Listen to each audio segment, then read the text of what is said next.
ঝকঝকে রৌদ্রোজ্জ্বল আকাশ, মুহূর্তেই মেঘাচ্ছন্ন, আবার খানিক বাদেই মুষলধারায় বৃষ্টি। আষাঢ়ের এই পরিবর্তনশীল মেজাজ ক্ষণে ক্ষণে বদলায় এই পদ্মা পাড়ে। কিছুক্ষণ আগে দেখেছি আলোক ঝলমলে সুন্দর পদ্মা, আর এখন এর আকাশ গুমোটে মেঘাচ্ছন্ন। মৌসুমি জলে পদ্মা এখন টইটুম্বুর এবং অপূর্ব সুন্দর। আসলে পদ্মা এক এক সময় এক এক রকম সুন্দর।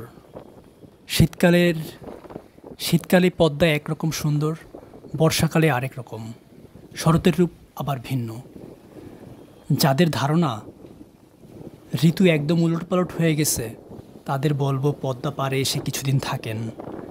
আষাঢ়ের প্রথম দিনেই হতে পারে মুষলধারায় বৃষ্টি, যার সাক্ষী আপনিও হতে পারেন। মাঘ মাসের শেষের কয়েকদিন থেকেই দক্ষিণা বাতাস বইতে শুরু করবে। সে বাতাসে খুব একটা শীত অনুভূত হবে না, বরং আপনাকে ফাগুনের আগমনের বার্তা দিয়ে যাবে।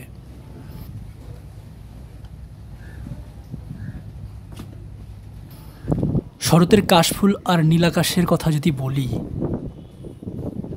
দেশের যে অল্প কিছু জায়গায় আমি ঘুরেছি, পদ্মায় ছেয়ে থাকা যে নীল আকাশ আমি তা আর কোথাও দেখিনি।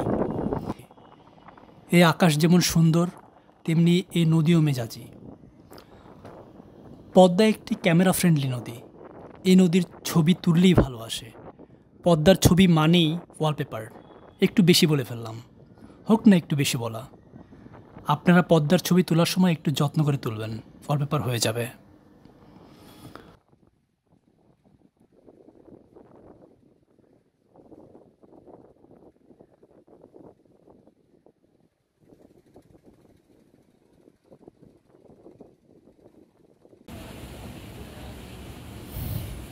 আপনারা যারা ভোজন রসিক, তারা এই মৌসুমে পদ্মা পাড়ে আসতে পারেন। সৌন্দর্য দেখলেন, ইলিশও খাওয়া হলো। আমি যে রেস্টুরেন্টটি ঘুরে দেখছি, এর নাম Bikrampur Padma hotel and restaurant. পানির উপরে ভাসমান এই রেস্টুরেন্টের ডেকোরেশন চমৎকার।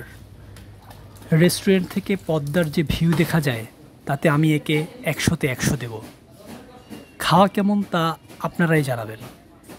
রেস্টুরেন্টের অবস্থান পদ্মার মাও প্রান্তের পুরনো ফেরিঘাট এলাকায়।